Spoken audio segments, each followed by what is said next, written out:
Hola, buenas noches. Una de las múltiples funciones posibles de un festival de cine es la de dar a conocer películas concebidas al margen de las expectativas o de los intereses del gran público. Es a veces la única forma de salvar algunas de estas producciones del estigma de lo marginal. Otras veces supone su condena definitiva al reducto de lo maldito. Hoy veremos algunas de estas películas y también otras pensadas ya desde el primer momento para ocupar su lugar en las pantallas comerciales. Empezaremos, como cada día, con las películas a concurso. A un día de la clausura del certamen aprovecharemos para hacer un pequeño balance y apuntar algunas de las películas favoritas para el premio.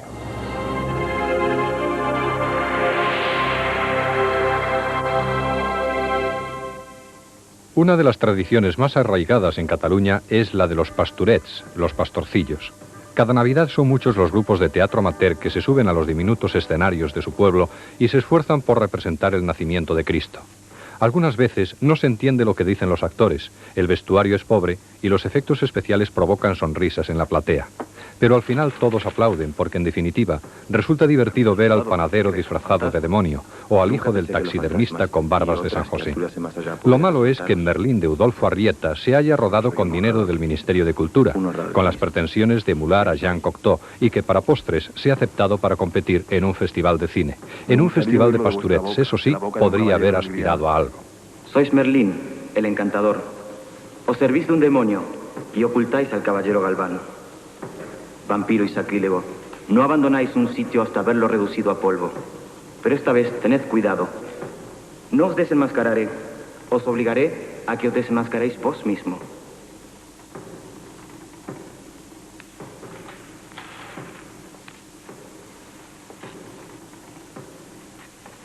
El otro título presentado hoy a competición, Caricias de marzo, del polaco Radoslav Piwowarski, podrá gustar más o menos, pero por contraste con Merlín, al menos es una película. El director de Yesterday nos sumerge de nuevo en una trama donde los jóvenes son los protagonistas. Cuando las bombillas del mayo del 68 empiezan a hacer saltar los plomos, un grupo de amigos alterna los guateques caseros con montajes de teatro amateur, reflejando así la gran olla social a punto de explotar.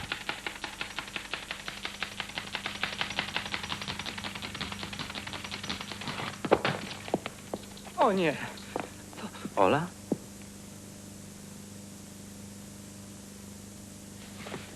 Wstawaj. Wstawaj, wynoś się, słyszysz? Tu nie wolno wchodzić. Tu jest gabinet ojca. Tu nie wolno, rozumiesz? O Boże.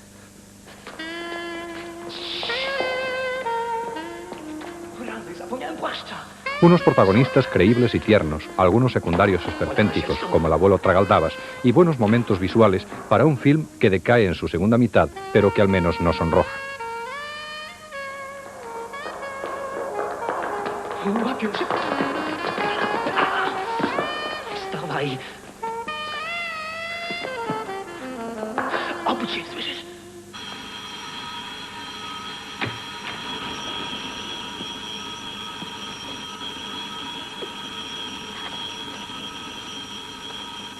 Co oni ci zrobili, córeczko? Ja cię złapię.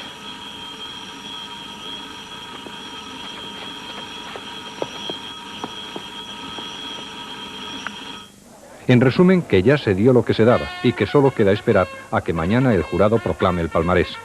Es hora, pues, de hacer pronósticos y, teniendo en cuenta la tradición del festival, con esa tendencia a los productos de qualité y a la vez de escaso futuro comercial, apuntaremos dos posibles aspirantes. La más que notable Innisfree de José Luis Guerín, toda una lección de cómo coger las riendas del documental y llevarlo al terreno del buen cine, y, por qué no, L'Autre, de Bernard Giraudot, aunque su endeble trama simbólica más parece presagiar un, por otra parte, más que merecido premio al mejor actor en la persona de Paco Raval. Es posible también que los otros dos títulos filmados en tierras irlandesas, December Pride y Fools of Fortune, lleguen a hacer olvidar, con el británico academicismo de su puesta en escena, el vacío que esconde. Pero sería extraño que el festival diera un golpe de timón a sus planteamientos de ediciones anteriores y apostara por una película con ritmo, comercial, pero de escasas pretensiones, como Paper Mask, de Christopher Morahan. Es posible que se premie la labor como actriz de Mónica Vitti o que el jurado decida premiar su prometedor debut como directora, otorgándole la misma mención especial que el año pasado concediera a Mary Jiménez por su L'air de Rien. Aunque en el apartado de mejor actriz también están la Mary Elizabeth Mastrantonio de Fools of Fortune y la menos popular Saskia Reeves de December Bray, bordando su personaje de criada a caballo entre los dos hermanos. Es más fácil, en todo caso, apuntar los premios que nunca deberían concederse. Por ejemplo, nunca debería premiarse a Tim Roth, fascinado por Rimbaud de Faren, o la nula contribución artística de La Cinque Rose di Jennifer. Y a Merlín ni mencionar. El resto se sabrá mañana, cuando el jurado tome la palabra. 2 y 2 ya no son 4, que los muros se derrumben. Cabra, cabra, cabra blanca, gallo de aire. El director Udolfo Arrieta ha presentado hoy al concurso del Premio Europa su última película, Merlín. Muy buenas noches. Buenas noches. Su trayectoria artística, aunque se inició hace más de 30 años, se ha mantenido siempre al margen de los grandes circuitos comerciales. ¿Cuáles han sido las líneas que han caracterizado su trabajo, sus líneas de interés, tanto en su etapa madrileña como cuando se fue a trabajar a París? Pues al principio hacía películas con una cámara que tenía, con una Bolex Payas en 16 milímetros, y no tenía guiones, filmaba, montaba, escribía después de haber visto lo que había filmado, y tardaba años en hacer una película. Así es como hice mis primeras películas.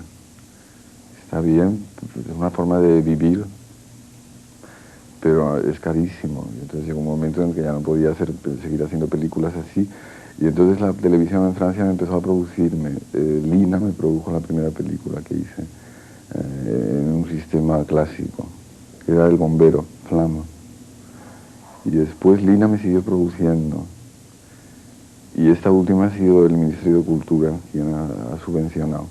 Y hablando de subvención y de presupuestos, 20 millones de pesetas para hacer Merlín. Más o menos. Sí, más o menos. Parece realmente una epopeya poder rodar ahora mismo cuando se habla de presupuestos que siempre sobrepasan los 100 millones de pesetas, en mucho, los 200 incluso. Poder atreverse a hacer un largometraje con 20 millones, ¿cómo se lo planteó? No tenía más remedio que hacerlo, era inevitable, y entonces pues se hizo en 11 días. Sí, fue una epopeya tremenda. Pero nos lo pasamos muy bien. De todos los materiales abundantes existentes sobre la leyenda artúrica, usted fue a escoger un texto teatral de Jean Cocteau. ¿Por qué esta elección? Pues me gustaba mucho la obra, me gustaba mucho el demonio, el personaje del demonio, que toma la forma de los caballeros y les suplanta. Esa idea me gustaba muchísimo, lo que más me gusta de la obra. Y entonces, seguí esa línea que hay dentro de la obra. La obra es muy larga, dura 3 horas, es como un auto sacramental. Y solo he escogido una pequeña parte de la obra para hacer esta película. Usted no ha querido renunciar al origen teatral de la obra y quizás le ha salido una película muy teatral. ¿Es así? ¿O realmente con más presupuesto hubiera aireado más la película? No, esa idea me gusta mucho los diálogos y jugar con los diálogos y con el juego de los actores. Y creo que el dinero no habría influido en este sentido. No. Quizás habría influido en otro sentido. No lo habría rodado en Huesca, por ejemplo. Lo habría rodado en un estudio, todo inventado. Si he encontrado Huesca ha sido porque no tenía dinero. Pero qué mejor decorado que el de Huesca. La gente acostumbrada a películas millonarias con mucha acción. Imagino que habrá algún espectador que incluso se habrá sentido irritado de una película tan teatral y a lo mejor un poco pobre en algún aspecto. ¿Realmente se plantea este contacto con el público en las salas comerciales o asume una cierta condición de marginalidad pues como algo natural? No lo sé, porque todavía no he enseñado esta película a casi nadie. Acabo de tener esta copia que se ha proyectado, es la primera copia que tengo, así que no tengo todavía la experiencia esa. Entonces, la poca experiencia que tengo está bien porque la gente no sabe cuánto ha costado la película. Cuando digo que ha sido una película muy barata, hay mucha gente que no se lo cree.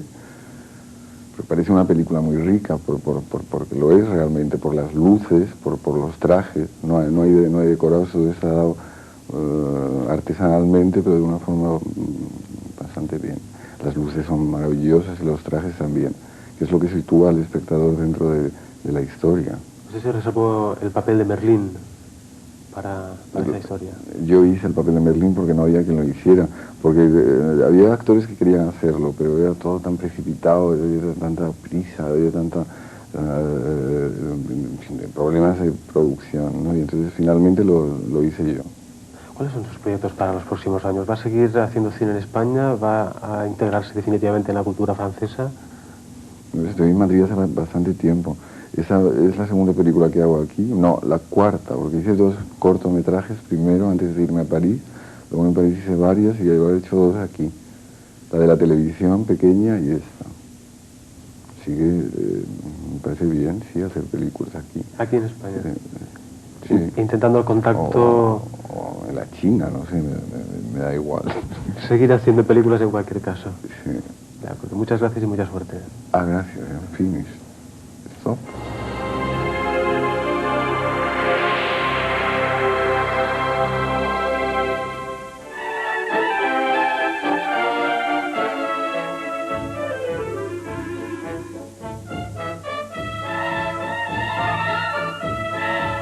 Belmonte quiere ser un homenaje, una abstracción plástica, coreográfica y musical del mundo de los toros.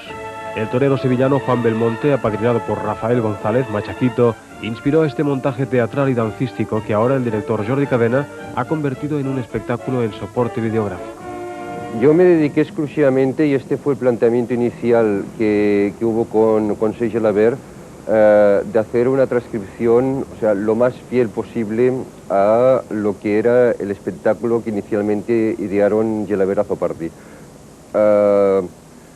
Es Serge Gelabert quien lo dice, no yo, que a la vista del resultado de la película cree que ha mejorado mucho, o sea, que la película es mucho mejor que el espectáculo. Pero digo, repito que es Serge Gelabert quien lo dice.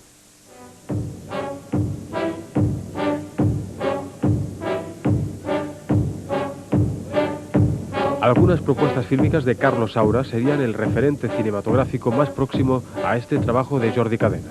En principio sería el referente más inmediato, con la única diferencia de que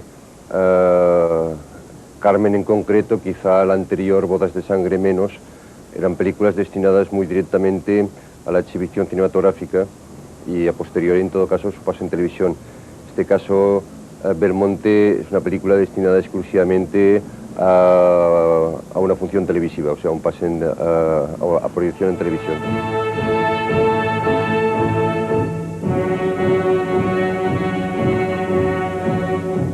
Los bailarines Cesc Gelabert y Lidia Azzopardi, que crearon su propia compañía de baile en 1986, son los artífices del espectáculo original.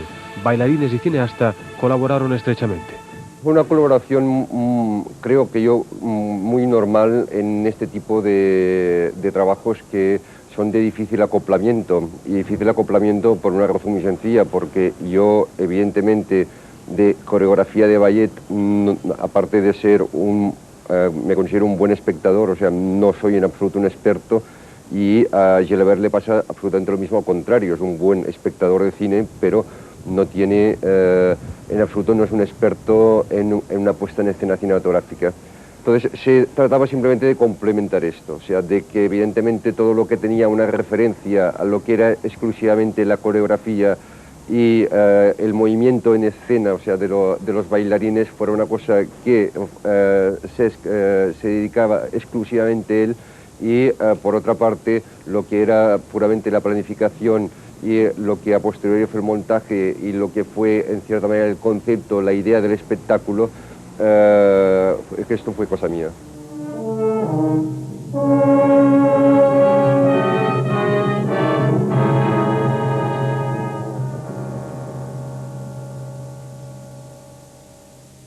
Jordi Cadena, el director de filmes como Barcelona Sur o La Señora, ha abordado en otras ocasiones la recreación biográfica. Un ejemplo es su filme És quan dormo que veig clar, sobre la figura del poeta Josep Vicenç Foix. Foix tampoco era una biografía sobre Foix, era una recreación de poemas de Foix. Y, por ejemplo, y otros documentales que yo he hecho, fundamentalmente los que he hecho más, que ha sido sobre pintura, pues nunca ha sido una biografía del pintor, sino una recreación sobre la obra del pintor. O sea que en este aspecto sí que he estado muy dentro de la línea de los trabajos que yo he hecho. Ahora, evidentemente, en biografías no soy aspecto en este otro tipo de trabajo.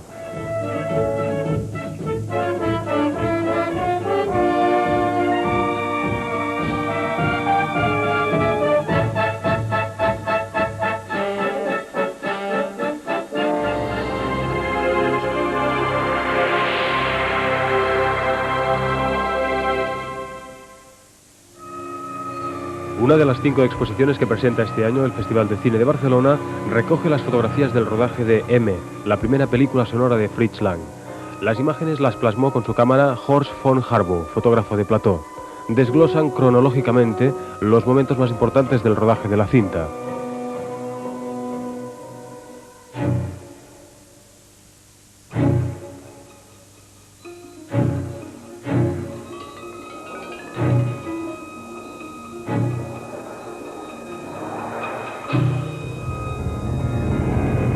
La mayoría de los planos se adaptan a la iluminación determinada por Lang y su operador, Arno Wagner. Entre las luces y sombras expresionistas, el rostro de Peter Lorre, el asesino. Con estas imágenes nos despedimos hoy. Mañana, Festival de Cine les ofrecerá la gala de clausura del certamen desde el galeón pirata Neptuno, anclado en el puerto de Barcelona. Hasta mañana, buenas noches.